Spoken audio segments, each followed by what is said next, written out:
Majara-jaras ouya panapa aiwa akasimba achiti vakomana, we are seeing kuti the ruling party ZANU-PF it is looting.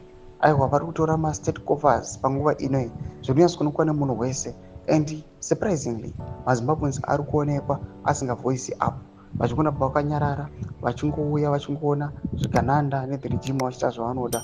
Last week we have seen our independence celebrations kuti aiwa they articulated that they used almost 10 million kuita mapreparations, but muchinotarisa zvanga zviripo zvainyatsoratidza kuti hapana kana 10 million yakashanda. Musana wapenda kusvika mudanyo panapa tobva subscribe like what on the bell kuti taenda panjira yesambanyo rachiti Zimbabweans we are contributing to our own misery by doing nothing.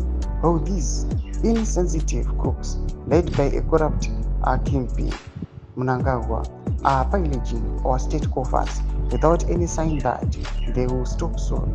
We must remove this lot because it is the right thing to do.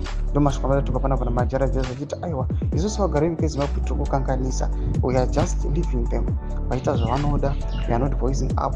Vana Bomshogeza vakataura maissues ekuti handei tinoratidzira ngatipinde mastreet, let's shut it down. Kune vacritics ari kuuya achioposa, kune vamwe vanhu vari kuluza trust, but panapa they are urging mazimbabweans kuti aiwa the process haingoiti immediately, but it is a process. Inotanga ne a day yotera a week, but after a month we might succeed. Ndomaswara kuuya panapa achitaugwa vanhu achiti aiwa let us rise up, ngatibetseranei kuita that shut down kuti the regime izive chokwadi. Mbotidzai mafunguro enyu muri kudii pamusoro pechitiko ichi. Zviri kunokonzi panguva ino people they are now tired of the ruling party ZANU-PF nezvigananda. Pinai comment section yedu mafunguro enyu, subscribe or like.